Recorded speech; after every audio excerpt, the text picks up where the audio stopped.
Greetings from Hamburg, everyone, and a very warm welcome to you all. My name is Sarah Bazubandi. I'm a non-resident fellow at ISPI and a Marie Curie fellow at German Institute for Global and Area Studies in Hamburg. This session is one of the events that are being organized by ISPI and the Italian Ministry of Foreign Affairs in the context of the 8th edition of the Rome-Med Dialogues. Tonight, we will be discussing the economic prospects and the challenges of the long global pandemic in the Middle East North Africa region.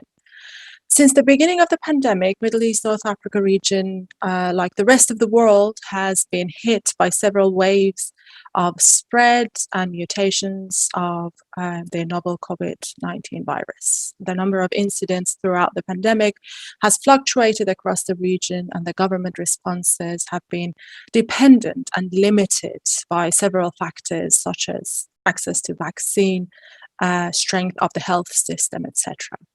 Multiple rounds of lockdowns, travel bans, school and business closures have had magnified impacts on the existing socioeconomic challenges across the region. Indeed, such challenges and the way in which the governments across the region have been dealing with depends on the economic and social structure of the respective countries. Tonight, we have two prominent economists with us who will shed light on some of these challenges and uncertainties across the region and will walk us through what we should expect on the path to recovery. We have Dr. Roberta Gozzi. She is a chief economist in Middle East North Africa in World Bank. And we have Dr. Eckhard Ernst, who is a chief macroeconomist at International Labour Organization. Very welcome to you both.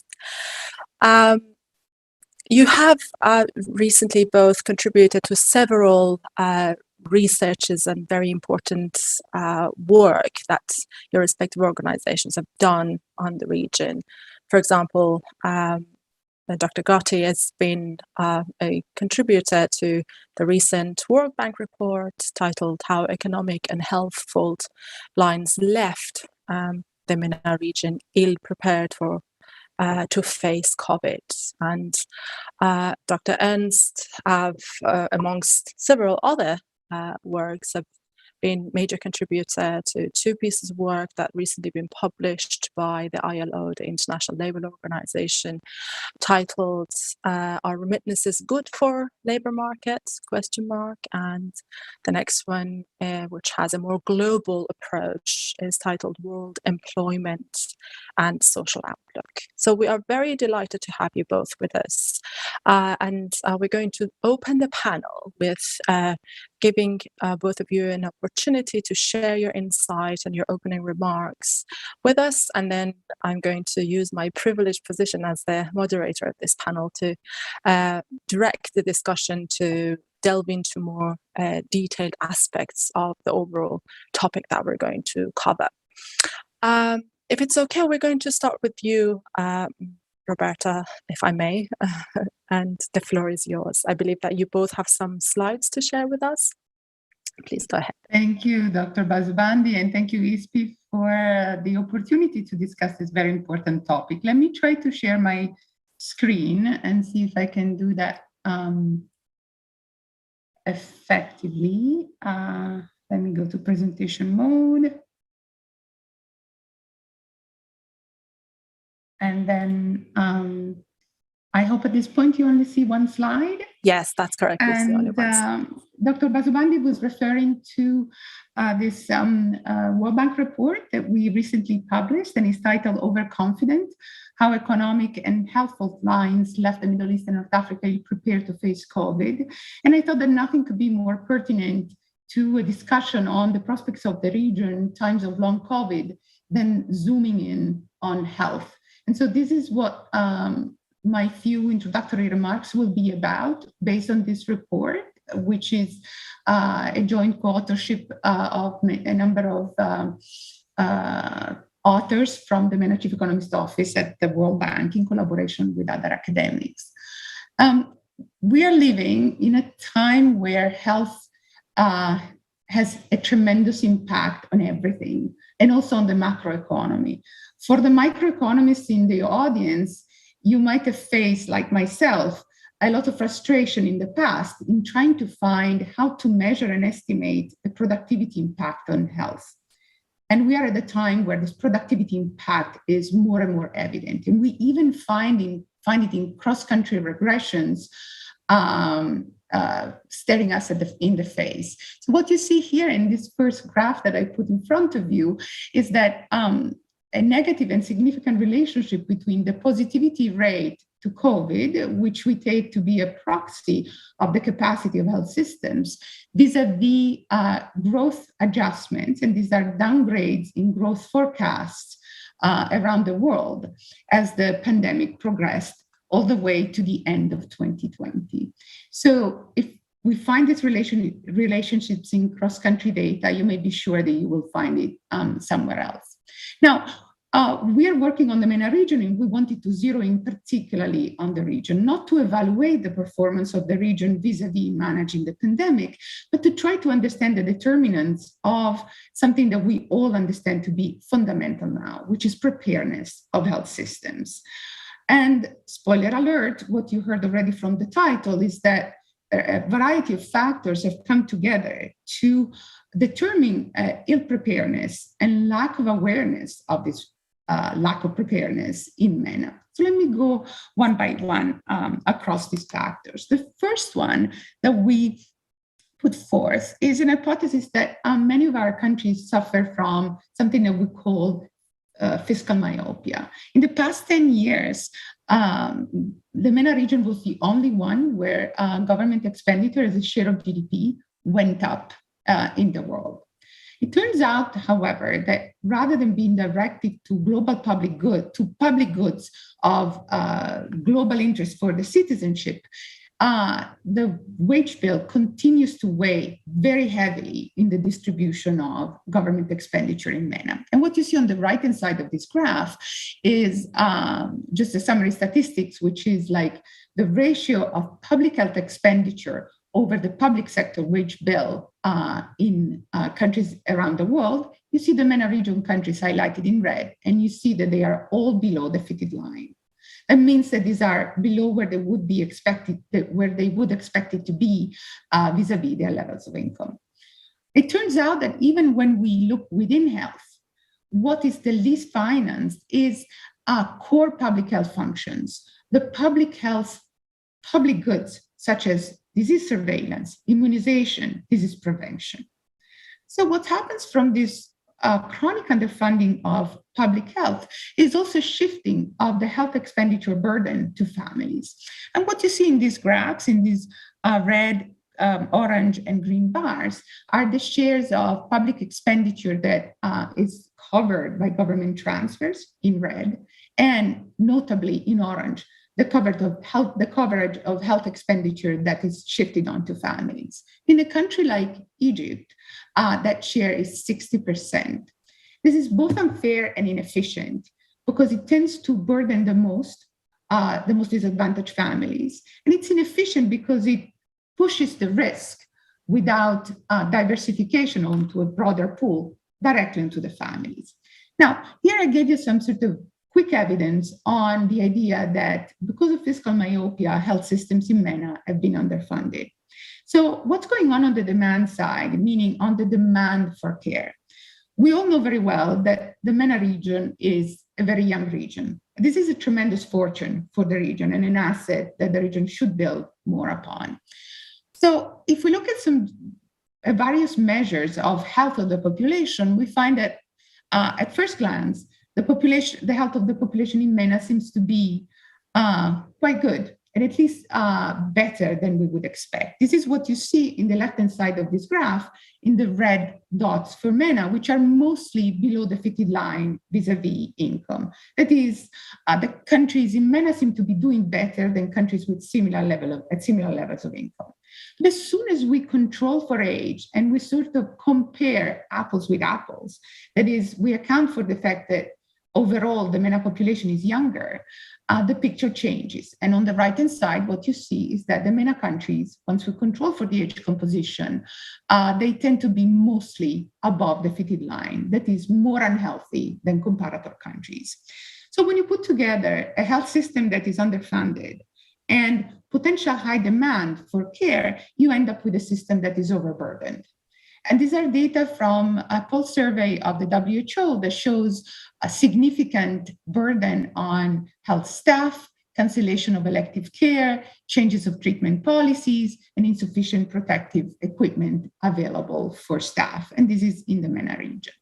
Now, something that this was probably true around the world, particularly in the early times of the pandemic. But something that was very unique to the MENA region was that together with this lack of preparedness came a lack of awareness of the situation.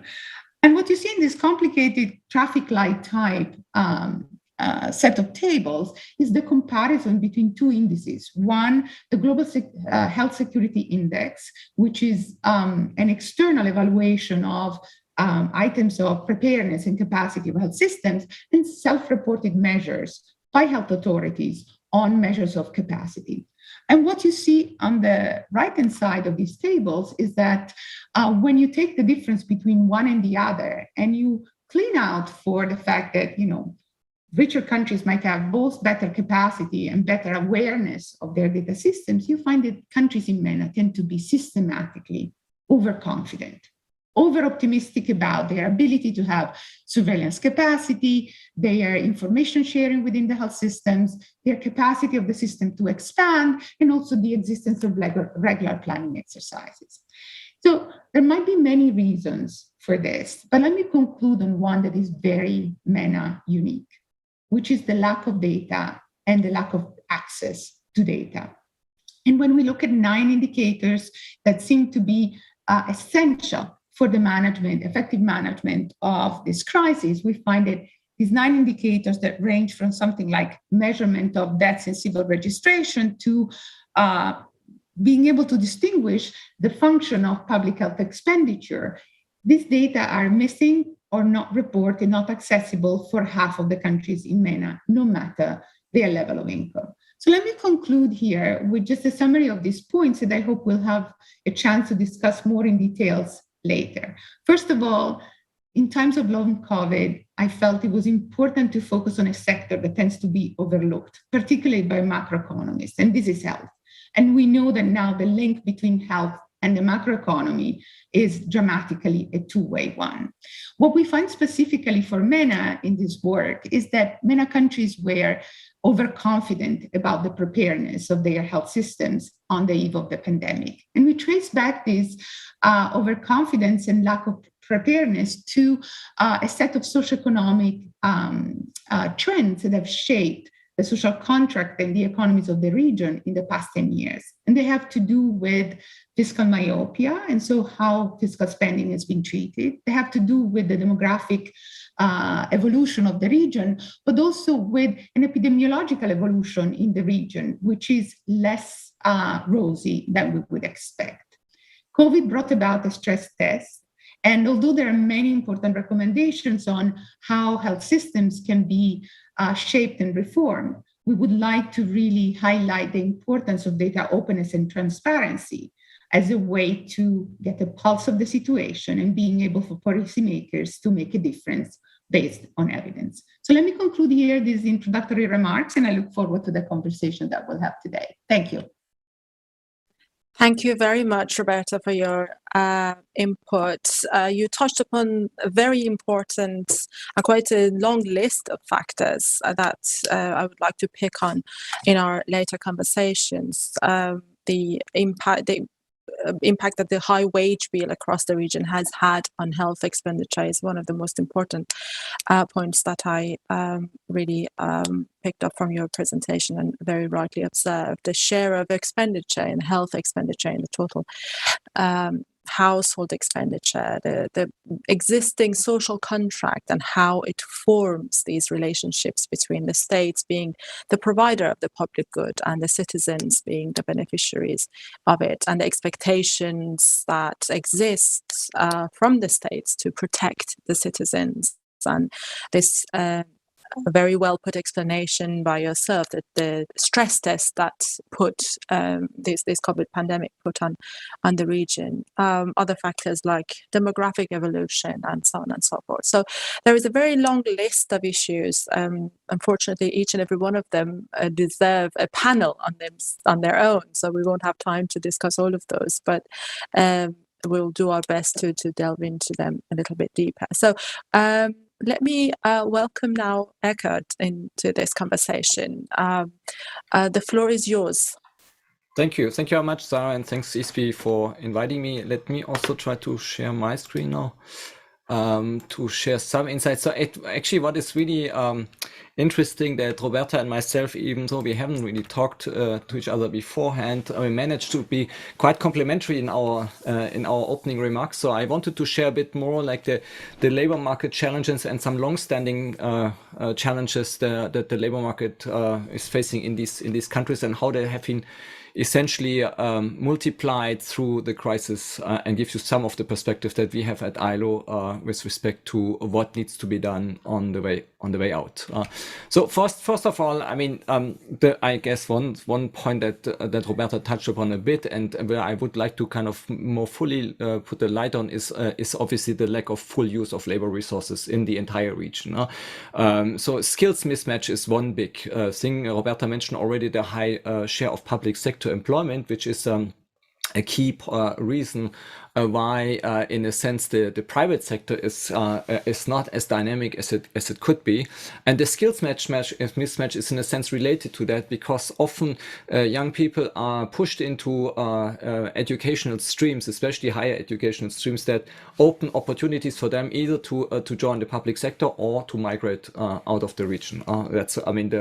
The first option is mostly relevant for resource-rich countries, and the second one more for those MENA countries who dispose of less natural resources. So really the skills mismatch, the idea that the young people are not educated in those areas where there actually is a high demand in the labor market in these countries. The second point is low female labor force participation. That's a pervasive issue in the entire region, and it has actually worsened pre-COVID. You see that down in the chart that I put up here. That pre-COVID throughout the last 20 years or so, labor force participation of women has actually declined, with one exception, Saudi Arabia, which really put up its strategy of Saudi Arabia 2030 to really push up labor force participation of women. But that was really an exception. Most other countries have seen either a stagnation or decline. And then at the same time, because of the skill mismatch, but also because of the lack of participation in women in the private sector, we saw a high unemployment rate among all parts of the population, which comes together with a high informality rate, which is really so interesting. It's a surprising combination. You have both high unemployment and high informality rates, which is to say, again, the entire economy in these countries is really weakly productive. So one of the interesting things that my colleagues in our regional office did together with our colleagues, UN colleagues from ESCRA, was to look into the skill profiles and how essentially the lack of proper skills and the lack of proper top education that a lot of these young people get means that there is actually no transition towards a more productive economy. Most countries are stuck in the past with their skill profile, and so there's no transition towards an industry 4.0 or any kind of digital transformation that would push up the productivity and the innovative capacity of these economies. You see that here on the the top right chart that I've put up. And then overall, outside GCC countries at least, and that kind of reflects a bit also what Roberta was saying, is that there is a limited state capacity overall. Besides the fact that there is lack of trust in state institutions, there is uneven development of social protection, even though, as we just heard before, there might actually be overconfidence, but overall there's a lack of a broader range of social protection options, not only health, but more broadly any type of unemployment benefits, pension, etc. And then, as I mentioned already, high informality and the overall weak regulation and labor regulation and enforcement. So all these kind of long-standing challenges obviously got compounded with the COVID crisis. So that you have, on top of the skills mismatch, as I said, you have also remote working skills mismatch, remote working mismatch. So a lot of companies also in the MENA region moved to remote working, but there was not enough infrastructure. The digital infrastructure is poorly developed. The equipment that people have at home are not suitable for remote working, at least not in many cases. And so only for a very small part of the population it's available.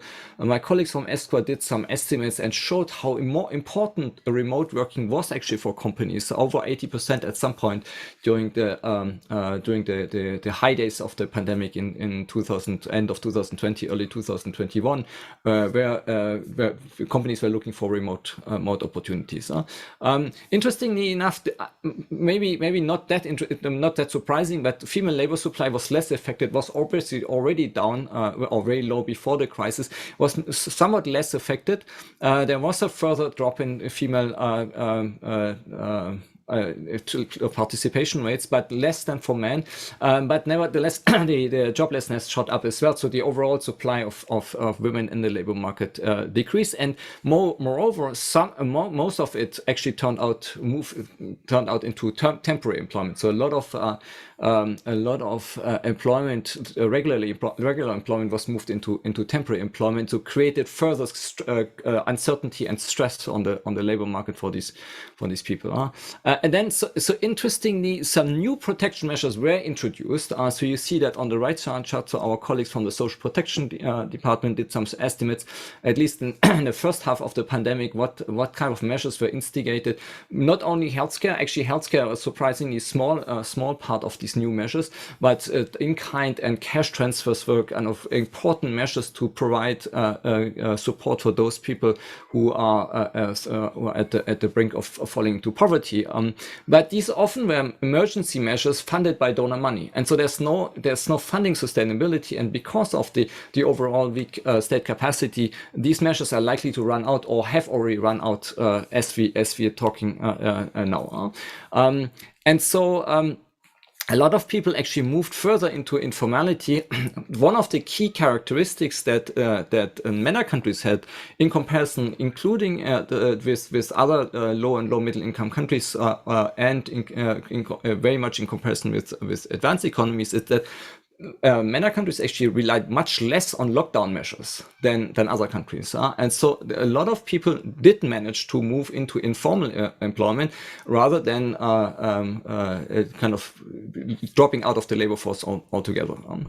So what does it leave us in terms of on the way out? Obviously, the first key point is that to as much as possible, social security measures that have been introduced should kind of be a focus of state action now. And so strengthening social security measures needs to be a focus of policy action, and that means in particular finding new ways of sustainably financing these measures, not obviously not through donor money, but really through internal financial capacity that these countries need to develop more, especially outside, let's say, resource-rich countries, and that means to a large extent reshuffling some of the resources from, let's say, more broader public sector employment generation towards these measures.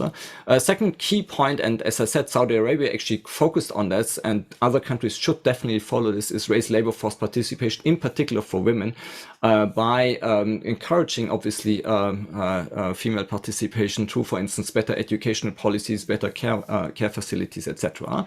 A third point, and that's related in a sense to the first one, to the second one, is the reduction of the dependence on public employment. The fact that still a large part of employment generation for nationals, not for the overall economy, but for nationals, is focused on public sector employment, creates knock-on effects for private sector job creation that leaves the entire region much weaker than it is. And then a fourth point related to this entire skills mismatch discussion that I brought up is to prepare for a transition to a digital economy. Many of these countries are middle-income countries. They should actually kind of be able to transit to a much more productive economy, but that requires not only investment in infrastructure, but also investment in digital skills for the entire sector, for the entire private economy, so that people can actually have the skills that are needed for such a transition. So I'm very much looking forward to discussion to kind of dig deeper in some of these points. Thank you. Thank you very much. As you rightly listed, a lot of these issues that have been existing, these existing challenges, you touched upon the skill mismatch. I think it's definitely one of the very important ones. The question of employability of the young job seekers, low female participation, high employment of the public sector, low productivity, and so on and so forth. And innovative capacity, I think that is very, very important for the future of these economies, and the way that they can locate themselves on the global economic map would very much depend on these capacities.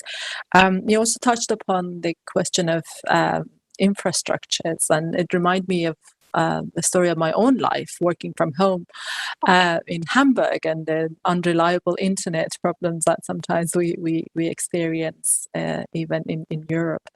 Thank you so much. So I would like to take this opportunity to move the conversation towards certain aspects of these valuable inputs that you both have shared with us. The labour market, as you both sort of touched upon, have been hit hard during the pandemic in all parts of the world, in developing and emerging markets, and of course in the Middle East, North Africa region. And globally, those with low paid and temporary work, youth and low skilled workers, have been affected more by the pandemic. And this pattern have been the same in the MENA region, predominantly for youth and female unemployment, as you rightly mentioned.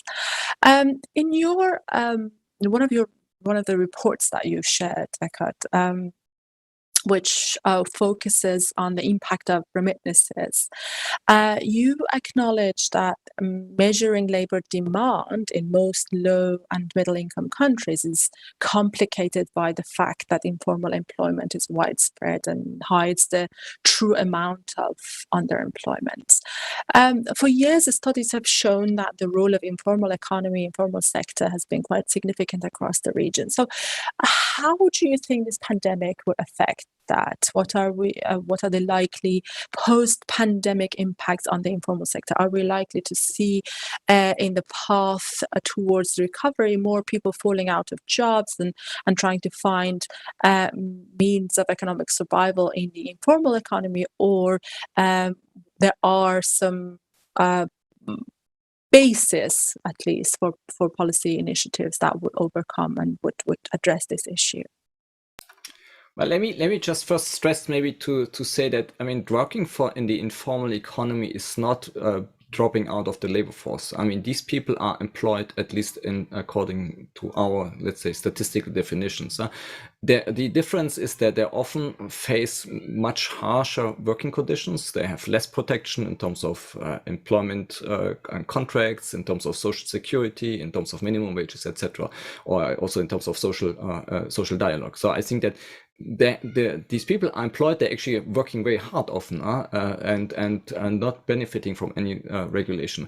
What we see more broadly, and that's also true for the region, for the MENA region, is that a lot of the regular stable jobs have been converted into temporary employment and into weaker forms of or less let's say less good forms of employment. So they worked informally, etc. As I said before, the interesting thing with the MENA region is that because of the less severe lockdown measures, a lot of people actually could move to the informal economy. If you look at India, for instance, that's a totally different story. India had one of the harshest lockdown measures, and people simply could no longer work, even in the informal economy. Peru is the same story, but in the MENA region, that was not the case. Now, the question is, does that mean that these people can move back more easily into the formal employment once the recovery starts? That has, to a large extent, something to do with the recovery of these economies more broadly. So economic growth is one of the key determinants of formality rates. You know, if you have strong economic growth, you often, not always, often see a good creation of formal jobs.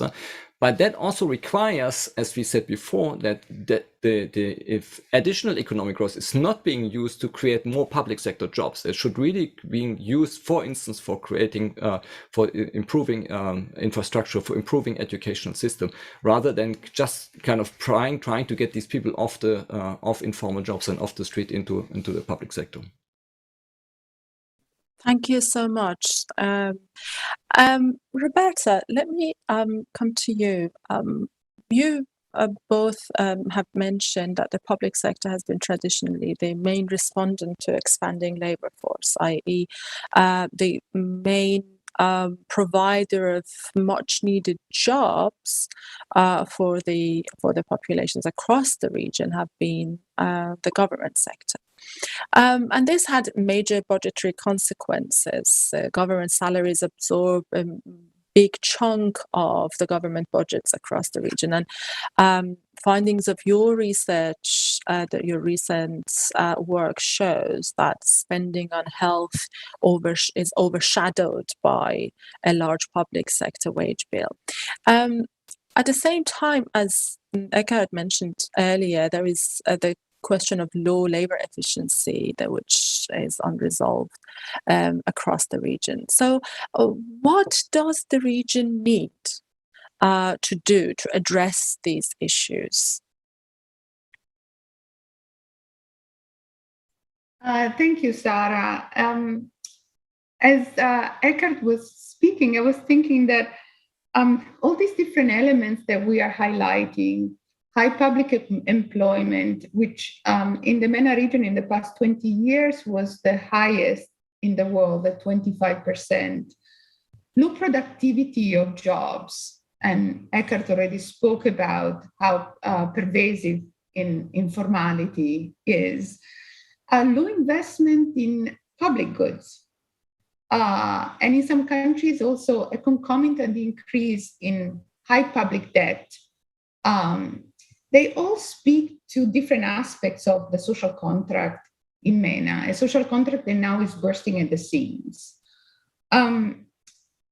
Traditionally, we think of the social contract in MENA as a sort of implicit do-des, an exchange between the government and citizens of protection in the form of universal subsidies or public employment for citizens in exchange for social cohesion and political support. This type of exchange has many implications and comes together with a government that tends to be excessively present in the economy and a little bit like an overbearing paternalistic presence. So some colleagues of mine are about to publish a work that looks at the presence of SOEs in the economy. And I'm just citing a few statistics from their work just as benchmark. So they find that in Saudi Arabia, for example, the government had at least one SOE in 23 of the productive sectors of the economy. In Egypt, this number is at least one SOE in 29 of the sectors analyzed, 22 of the sectors analyzed in United Arab Emirates, 18 sectors in Morocco. What they also find is there is an unusually high presence of SOEs in sectors where you wouldn't naturally expect the government to be needed. So manufacturing, accommodation, some trade, and even construction. Together with this overpresence, which often crowds out the private sector, which should be instead the main engine of growth, you also find an underinvestment in public good. And in my little introduction, I spoke about the underinvestment in health public goods. Too little disease surveillance, too little preventive care. In a way, all of these are together in a very stable equilibrium that also has workers who have less of an incentive to acquire high skills, because in some cases they queue for public sector jobs, or they sort of can rely on universal subsidies. This equilibrium is very stable, and it's stable at a low level. So it's a low level equilibrium that has all these elements that are consistent with each other and that prevent or make it difficult for reform to happen. So what needs to happen? A big jolt into understanding that there is a way to increase the size of the pie and for everyone to be better off. So happy to address this in the next conversation. Thank you very much. Yes, as I'm very glad that you brought up the question of state-owned enterprises, the SOEs, and their role that they play in the economies, and the impact that they have in terms of overshadowing the private sector in all the economic activities and creating this environment in which coming out of some of these challenges is almost impossible unless that question is first answered. There is a general sense of frustration, if we put it very frankly, across the world, in certain parts of the world, and specifically in various parts of the region, with the government's corona responses. You have rightly mentioned the challenges that the health sector and the delivery of the public good across through the health sector have created in the region. And Eckert mentioned rightly the question of social protection mechanisms, unemployment benefits, and the crisis response that the government has had. So all of these combined has been a challenge across the world, and obviously it's been more evident in lower income countries, or those that before pandemic had been struggling with political, economic and security crisis in the MENA region or beyond that.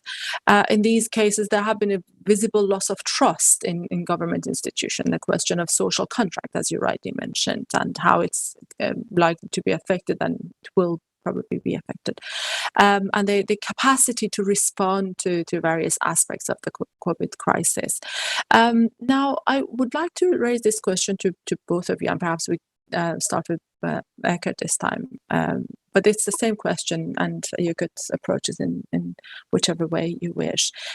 How are the regional policymakers responding to these issues that are concerned with good governance, citizens' expectations? Are we likely to see improvements in, for example, social services? What does it take to make those improvements? So I will start with Eckert, if you would like to share your thoughts on that, and then we'll come to you, Roberta. Yeah, thank you, Sarah. I mean, I guess that it's difficult to give an answer that is broadly applicable to the entire region, because the countries have really approached this very differently. And as I mentioned with Saudi Arabia before, where there is really, I mean, no matter what you might think of specific policies, but there seems to be a kind of a vision of developing this country beyond oil. And the same goes for the United Arab Emirates. So there is a vision kind of diversifying the economy out of its current resource intensity that has been dominating these two economies, at least. That is not necessarily true in many other countries of the region. And as Roberta mentioned, there is certainly a sense of focusing specifically on security issues and kind of doing everything a government can to maintain security at all costs. And if that means creating more public employment, so be it. I mean, I think the one point I would raise in respect to the state-owned enterprises is always the comparison with China, because China has, in a sense, a very similar path. It's not what we would consider a democratic country, at least from like the standard definition, it is a country that is still very much dominated by state-owned enterprises, including in manufacturing. But nevertheless, China had tremendous growth over the last 30 years. And so the question is, how did China manage this, and why do these countries don't do it? And it seems to be that there's a strategic way that the Communist Party in China really tries to divest away from existing resources, but that kind of is government focus. So it's really a strategic decision to move away from existing resource allocation towards new emerging and dynamic sectors, and that requires a range of issues, including partial opening of the economy, including educational policies that are focused on emerging sectors. As I said before, in principle, the MENA region has everything going for it. It's close to Europe. It had, in principle, could benefit enormously from exchange with European innovation hubs, but there is not enough of it, and there is not enough absorptive capacity in these countries to make use of that. So in a sense, what you really need is some strategic leadership in many of these countries to really be able to bundle all these activities that they have and the capacity that these countries have to focus on emerging sectors and kind of moving beyond oil and moving beyond gas in these economies. Thank you very much. So the frequently repeated concept of diversification, I would imagine that's the key word here to resolve and address some of these challenges. Thank you. To you, Roberta, would you like to share your thoughts on that question, please? Thank you, Sarah. Eckert brought the interesting comparison between MENA and China, and that could probably be the topic of like a long new panel. I think it's very interesting. Also going a bit below the surface of what we understand to be the growth model in China, which from what I read is also fed by a lot of grassroots innovation. And something that Eckert has shown in his data and referred to is that innovation is tend to be relatively absent in MENA. So going back to something you were saying, Sarah, and you said there's a lot of frustration in terms of the response to COVID and in terms of how economies have been managed. I was thinking that there is actually a paradox in our region, in MENA. The region has 10 times as many protests, both peaceful and more violent, than any other region in the world, and yet its political structures are extraordinarily stable. So going back to stability as the opposite of innovation, so to speak, we spoke about these symptoms that we see, large public sectors, lack of dynamism in the private sector, little incentives for acquiring skills that are useful to the labor markets of today, and low productivity. They all stay together, and we concluded on what is needed, what should governments do, what is needed for them to change. And so I concluded my answer previously with they need a jolt. So what better jolt than COVID?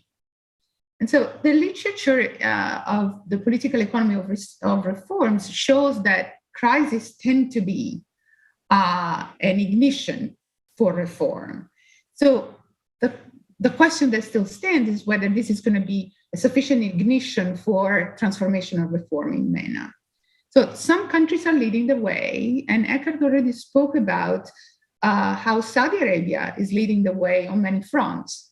And I'm not sure that it's just the COVID reform, the COVID crisis that is being transformational there, although, for example, I saw tremendous progress in the use of digital data to inform citizens about risk of contagion that was developed in Saudi Arabia, but also the change that we see coming from the big trends. And one of the big trends that is particularly relevant for our region is what's going to happen to oil prices and the need to diversify. So looking ahead, I think, to a future where oil is not the lead actor in the movie, Saudi Arabia, I think in a very forward-looking way, has realized that it was not affordable anymore to have half of the population not to be able to participate to the labor force. And so they've been extraordinarily successful in increasing not only labor force participation of women, but also employment of women in a way that sort of matched modernization of the economy with being forward-looking from the economic side. Another country that I saw being catching the opportunity of this tremendous crisis to innovate and move the agenda forward reform-wise has been Morocco. And for example, Morocco now is moving forward with a universal health coverage. And there is evidence that shows that progress towards universal health coverage has been prompted by large economic crises. One last thing that I wanted to mention in terms of what is needed is that overall, the system will not stay the same if there is more accountability, more grassroots accountability, and better information and data transparency for citizens. I highlighted the role that it can have just directly into saving lives just for COVID. If people know about where there are hotspots of infections, they will reduce their own mobility, for example, and prevent further infection. But it can be tremendously important to transmit the signs of crisis, signals of crisis in the economy and information so that the economy works better. So if I were to sort of bet on one thing that is very cheap to obtain and that can be very transformational is investing in data transparency and data access. Of course, all of this is a bit endogenous to the governance system that we see in the region, but I think it's something that it's very important to embrace. Thank you very much. So I think the moral of the story is that we had the shock. Now it's up to the policymakers to choose whether there is going to be a therapy to follow up this shock, or it's going to be a shock without a therapy. We have quite a few questions piling up, so I'm going to put my last proposed questions for the discussion aside for a minute, which is mainly looking at growth prospects, and I would like to eventually have an opportunity to have your thoughts on that as well. But there are two questions with it I think I would share at this stage with you. One is to do with employability and the skill mismatch, and perhaps it would be better if I could address that. One of the audiences raised this.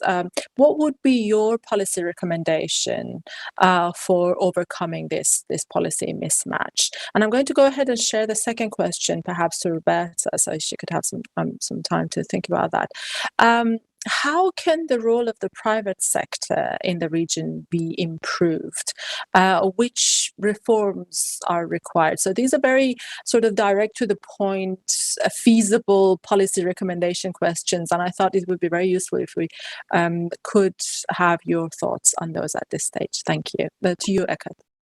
Yeah, thanks, Sarah, and great question. Absolutely relevant for the region. Let me give you an example of Algeria, which is a country I know a bit better, both for professional and private reasons. Algeria has this problem that, well, it's not a problem actually. It has a relatively large share of tertiary educated people. Now, problem is that these people are often educated not because they seek employment in the private sector, but because they want to secure a good public sector job. So there are two problems to it. A, there is an incentive for these people to get educated simply because they want to enter the public sector, and the public sector gives them these incentives. And B, it doesn't really matter what they study. They really just want to get a degree. So there is a large demand in the private sector. I mean, Algeria has a vibrant startup scene as well, at least in the kind of the main cities, where people were looking for IT specialists, but these are not available because these people are getting some kind of language degree, which I don't want to discount that, but it's not relevant for this type of opportunities. So what is really needed is to make sure that the educational curricula are really in line with what is needed on the private sector, and that people are encouraged not to take up studies simply because they want to move in the public sector, but because of better opportunities in the private sector. And that would require simply to kind of cut down on public sector employment opportunities. I mean, which we all agree on anyway, that this is a stumbling block for growth, but it's a particular stumbling block for preparing young people for the opportunities that are elsewhere rather than in the public sector. Thank you very much. Yes, the story you shared about Algeria very much reminded me of my home country, Iran. We have a very high percentage of the population attending graduate schools and beyond, and yet there is still that mismatch.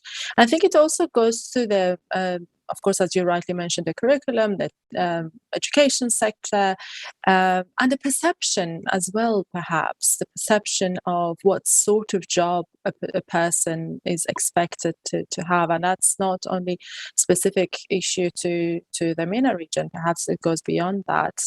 And the fact that apprenticeship and sort of these applicable ways for transferring knowledge into a source of income are overlooked in the education sector and the employment sector. Thank you very much. To you, Roberta, would you like to share your thoughts, please? Thank you very much. This was an excellent question. How this role of the private sector can be improved? Well, I wanted to before to the idea that many economies in the region have the government being the lead actor in the economy. And I made the example of how widespread, for example, the use of state-owned enterprises is for the government to operate in the economy. Now, if you're in an economy where the regulator is also the operator, state-owned enterprises are closer to the government and have preferential access to information, often tax exemptions and preferential access to finance, the private sector finds itself in a disadvantaged position at the outset.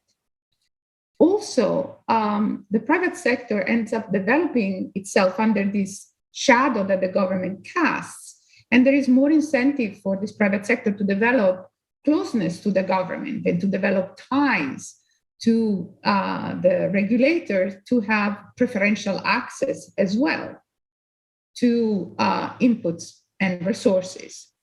So we can say what is needed with many expressions. They all boil down to having competitive neutrality between the private sector and the public sector and increased competition for the private sector. So this means that at some point, the rents that elites have been collecting out of a situation where competition is reduced will need to be spread around, but they will be spread around in a way that is beneficial to all. So in that sense, I was referring to reforms that are needed not only to change the distribution within the pie, but changing the distribution within the pie will also enlarge the size of the pie. So I just wanted to add something to the very good comments that Eckert has made vis-a-vis employability and skills mismatches. As you see from this conversation, all of these elements of labor markets and the economy, they are all connected.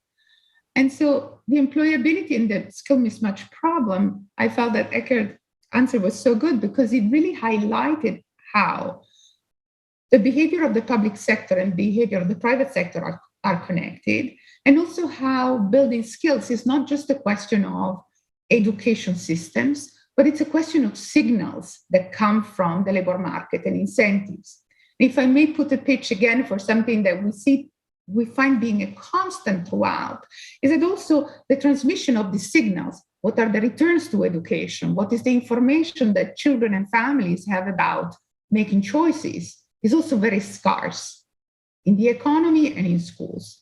So again, these are all connected, but leveling the playing field between the public sector and the private sector, opening up to competition in a fair way, and having transparency in information, they could all really make a dramatic difference. And what we see is that they can make a dramatic difference because this is a region with a tremendous potential.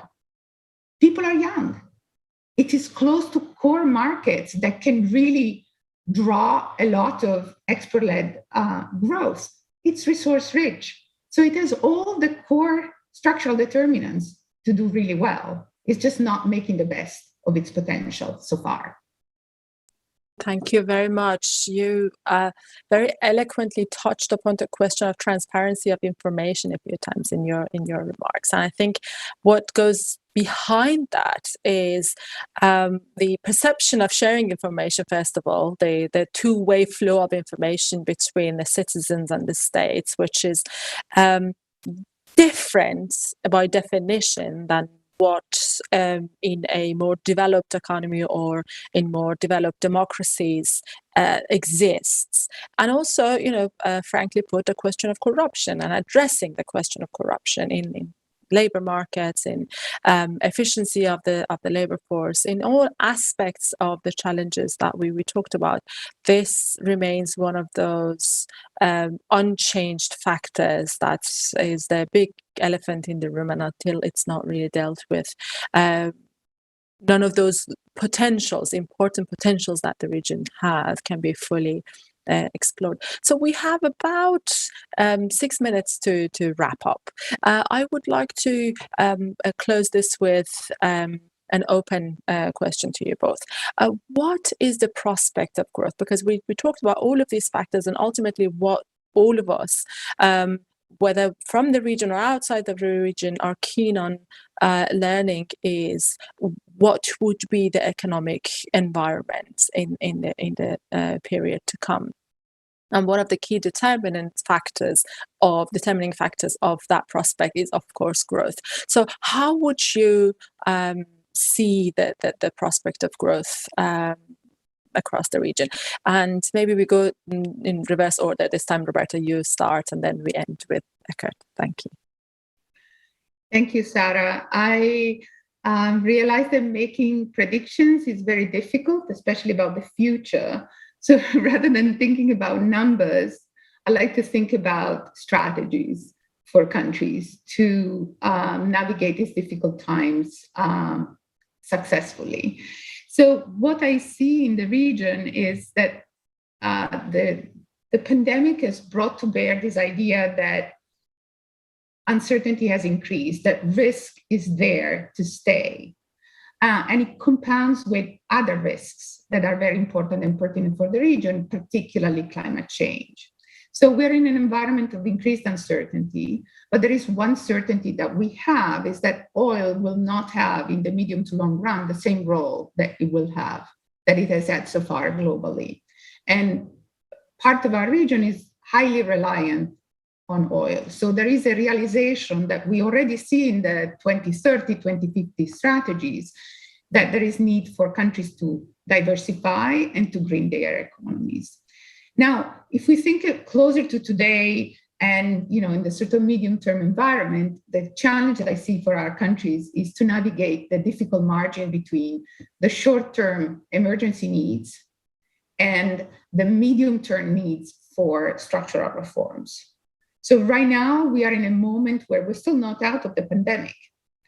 And countries need to take this opportunity to set up those systems that allow them to face future risks better.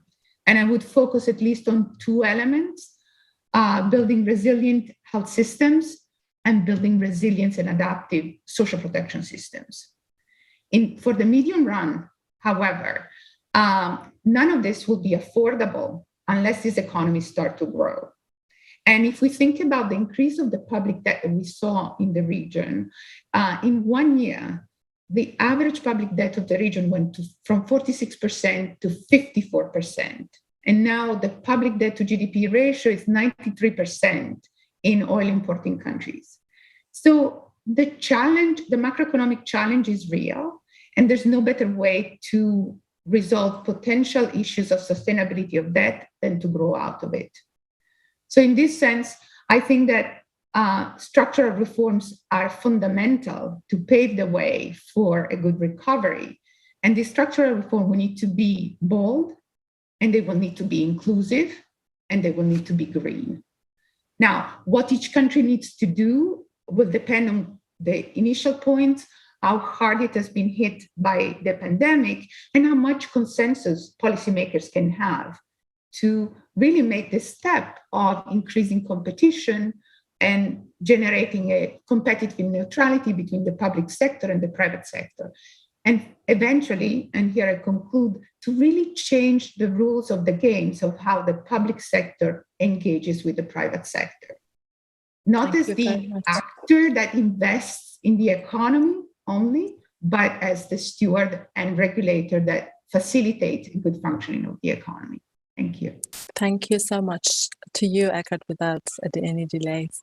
Yeah, thank you very much. And I wanted to take up Roberta's idea of like thinking more about strategies than concrete prognosis of what these countries can do. And I think I wanted to emphasize one point that we really haven't talked about this today is that we are catering here in this webinar also to a European and Italian audience. We should also bring in European policymakers as partners to these countries. I think until now, we still have too often treated these countries as somehow dependent former colonies, etc., use them as security barriers against immigration. We should really engage in a dialogue with these countries much more intensively than we have done in the past. There is enormous potential, but there's enormous mistrust of these countries vis-a-vis their European partners. And I want to give just again one example here. Desert Tech was a great idea to build solar panels in the Algerian desert. Has been discussed for 30 years. It still hasn't moved off the ground, and it could solve both the European energy problems and infrastructure issues in these countries. So I think that this hasn't been developed properly because of a lack of trust. Again, if you look at China and how China has benefited from exchange with the world, if we could implement this type of exchange and culture, not only culture, but economic exchange, financial exchange with these countries in a much more deeper and profound sense than we have done in the last decades, these countries would enormously benefit, but it has to be at the partnership level. It has to be done at the same level of engagement, because otherwise these countries will never trust us European policymakers as partners with them, and that would help them enormously, both in terms of infrastructure investment, but also in terms of guiding and providing them with insights into new policies. Again, one example: Saudi Arabia is G20 country. G20 has been around for a long time, but only since the global financial crisis has it been put up at the level of presidents and prime ministers. Saudi Arabia has certainly benefited from that policy dialogue at that level. And if we can intensify this type of policy dialogues with the Mediterranean and with the Middle Eastern countries, we would certainly benefit enormously from these countries would benefit enormously from such an exchange and from a bilateral transfer of interest and knowledge. Thank you. Thank you so much. So on that happy note, the Southeast, Global South, Global East partnership, the importance of acknowledging the risks and uncertainties associated with the global climate change, and of course the transparency. I think these are probably for me myself, these are the most important amongst all the important points that you kindly shared with us tonight to take away from this panel. I would like to thank you again very much for your time, and I wish you all very best and hope to see you soon. Thank you. Thank you. Bye. Thank you very much.